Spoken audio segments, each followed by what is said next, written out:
আজকে যাচ্ছি একটা জন্মদিনের অনুষ্ঠানে, তো সেখানে যাওয়ার জন্য আমি রেডি হয়ে নিয়েছি। এটা ছিল ঘরোয়াভাবে করা হবে আর কি। সেখানে যাব। আমি রেডি হয়ে গিয়েছি ড্রেস পরে একদম। এখন হচ্ছে কানের দুল সিলেক্ট করতেছিলাম যে কোনটা পরবো। আমার কাছে মনে হচ্ছিল যে দুটাই যায় এই ড্রেসের সাথে, বাট কোনটা যে ভালো লাগতেছে বুঝতেছি না। তো এই জন্য দুই কানে দুইটা পরে নিলাম। এখন দেখতেছি আয়নার সামনে যে কোনটাতে ভালো লাগতেছে। তো আমার কাছে মনে হচ্ছিল যে এটাই ভালো লাগে, তো এটাই পরবো। এখন হচ্ছে আমি চুড়িগুলো হাতে পরে নিচ্ছি। চুড়িগুলো আমার কাছে খুব ভালো লাগে, আমার অনেক পছন্দের একটা চুড়ি। এই জন্য আমি এই চুড়িটা একটু বেশিই পরি। তো আমি রেডি হয়ে নিয়েছি। এখন হচ্ছে সিরামটা দিয়ে নিচ্ছি। ভেজা চুলেই কিন্তু সিরামটা অ্যাপ্লাই করতে হয়। তো আমিও করে নিচ্ছি, করা হয়ে গিয়েছে। এখন একটু চুলগুলোকে আঁচড়িয়ে নিচ্ছি। আঁচড়ানো হয়ে গিয়েছে। তো মোটামুটি আমি রেডি, অলমোস্ট ডান আর কি।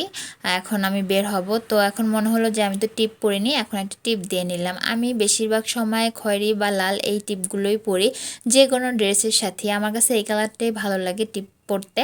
তো আমি পরে নিলাম। এই যে আমার ড্রেসটা কেমন লাগতেছে আমাকে অবশ্যই জানাবেন। আমি এখন বের হয়ে গিয়েছি, তাদের বাসার সামনেও চলে আসলাম।